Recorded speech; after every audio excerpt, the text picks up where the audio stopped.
Hey, welcome back. This is Amanda with Molly Cole Creations. We are back for day number 4 of our 12 days of Christmas DIYs. Brenda and I got together and created this open collab, open playlist. She is with Rustic and Lace is the name of her channel, so make sure that you check her out. And the entire playlist will be linked below, so make sure you check that out for tons of inspiration. Today our theme is treats or snacks or milk and cookies for Santa, and of course his reindeer. So anyhow, anybody wanted to do it, that's what we're doing. I'm starting out, I'm doing 2 projects. This one is one for my daughter. It's a placemat from Walmart. I believe it was like $2.88. And I'm thinking I want to trim it out with something. I pulled out a few things. I, in fact, don't use either of these, but I do trim it out with something else. I'm also using some heat transfer vinyl.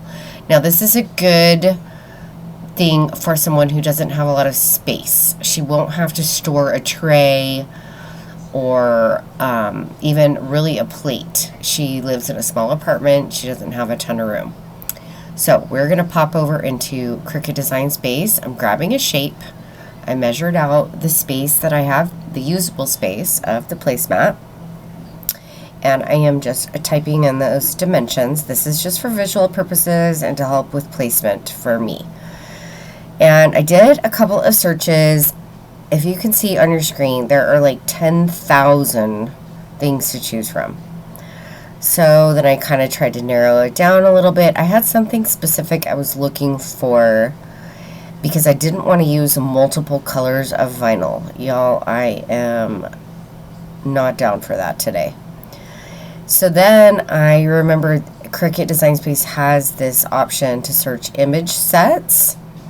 So then I picked that, and that narrowed it down even further for me, which was amazing. I found the exact one I was looking for. I'm going to cut all of this in white, and you will see the red for the berries and all the things come through the back of it.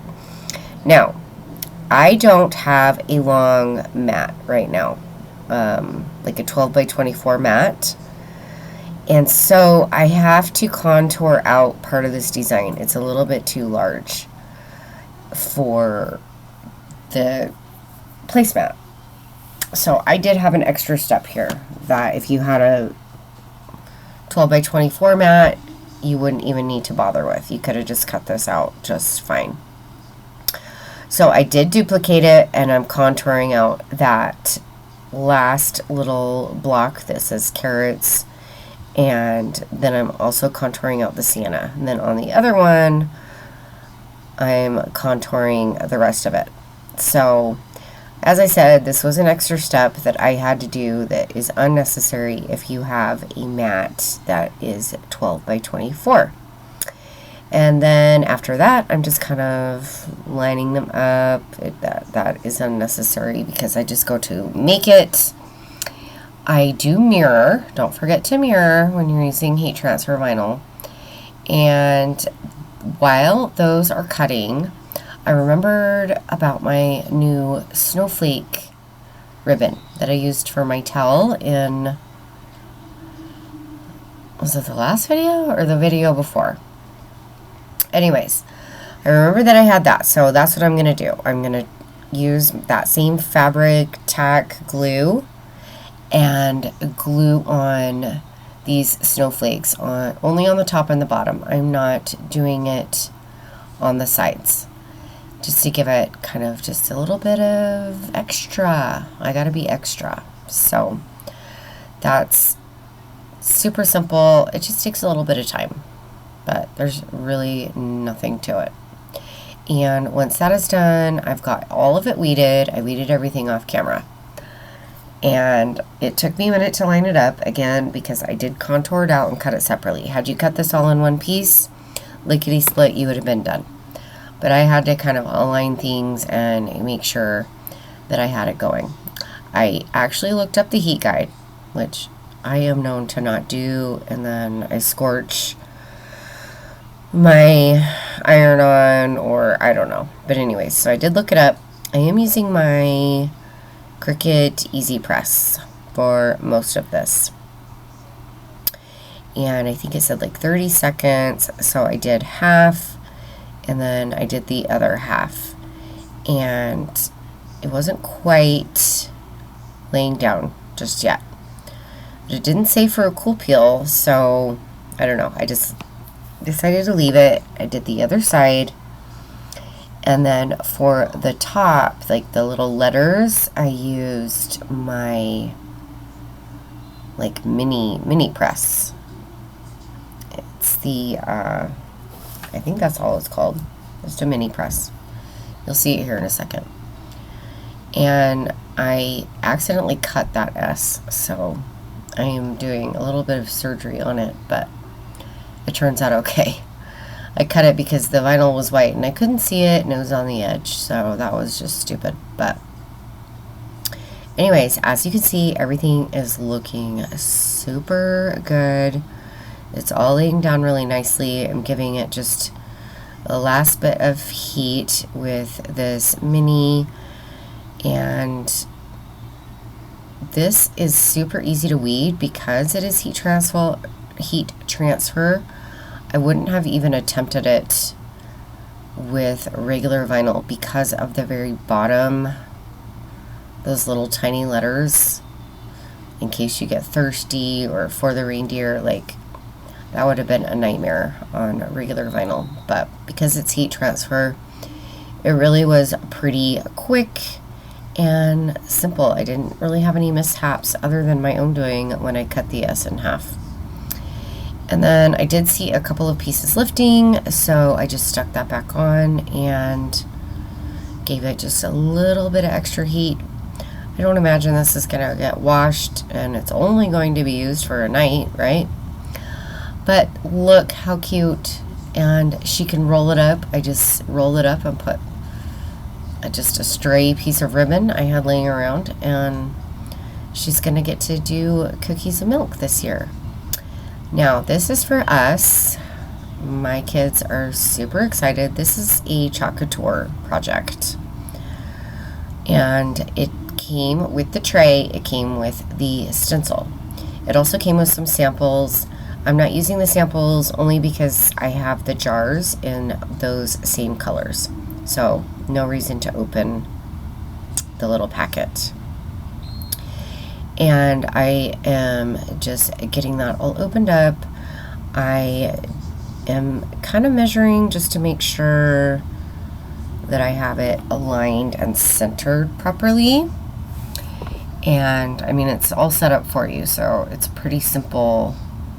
I just didn't want to be off or skewed in any way. And then I'm just making sure that it's all laid flat with no bubbles, no gaps, all the things. I did fuzz this. I don't know if I showed that, but I did fuzz it on that little fuzz cloth.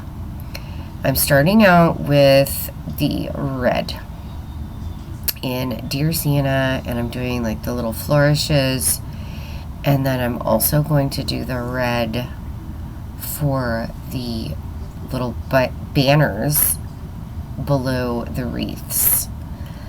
Now, they say that you shouldn't let this chalk paste dry while still on your surface. And what I've come to realize as I'm learning this new Chalk Couture stuff is I'm a pretty slow chalker. And so, especially with like some smaller details like this, I haven't done one quite this detailed before. And so what I'm doing is I'm lifting part of it, the parts that I've done, and then I'm drying that entirely just with a little heat gun.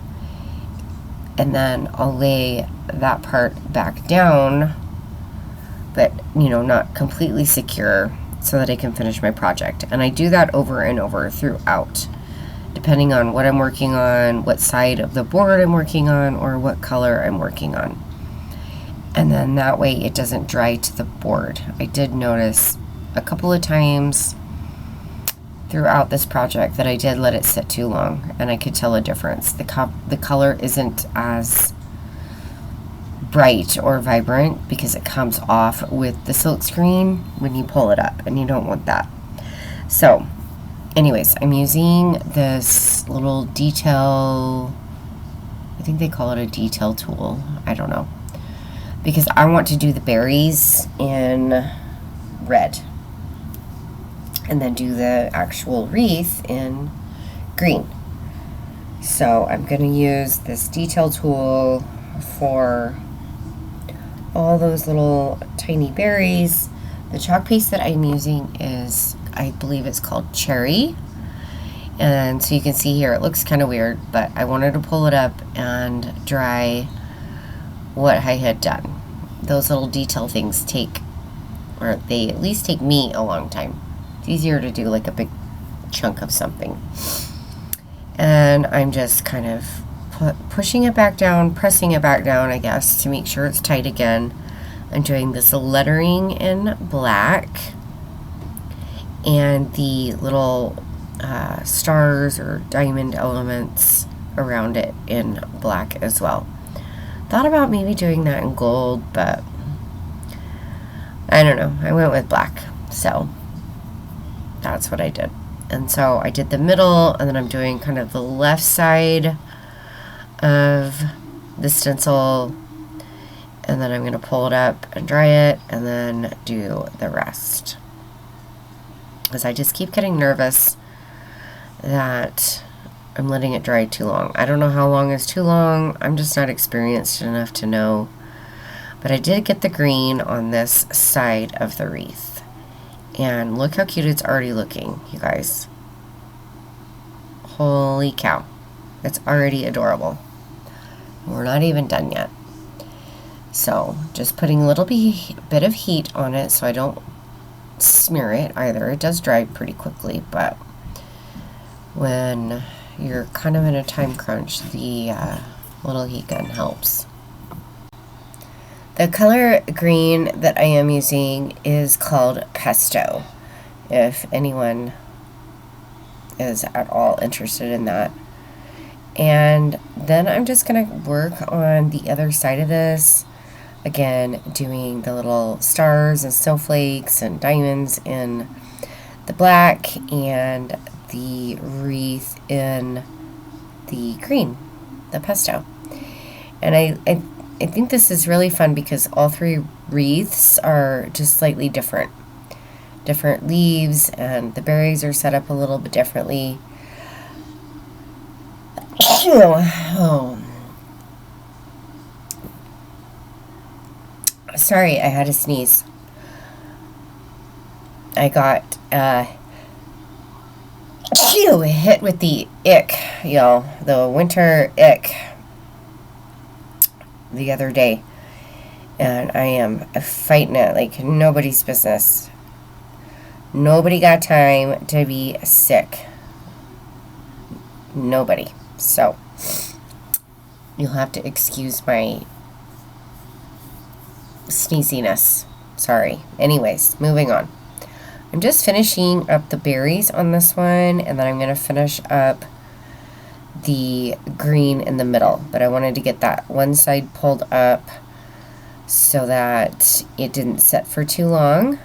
And overall, y'all, before I edited this video, I did the whole project in one recording, and it was just under an hour.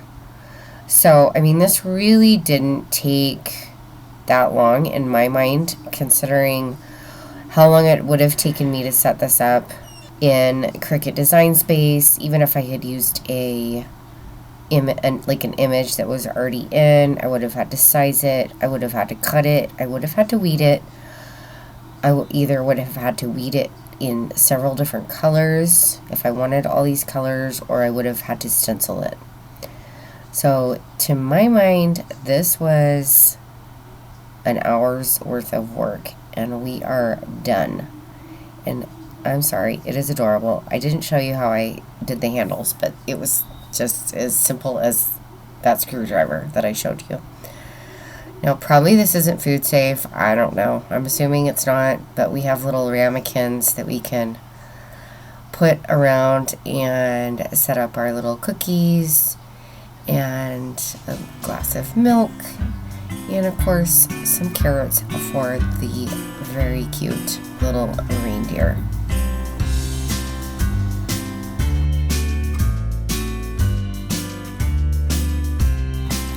Thank you, my friends, for joining me here once again. Thank you to Brenda over at Rustic and Lace. Make sure to check out her channel. It will be linked below. And don't forget our amazing playlist and all the collaborators. We will see you tomorrow.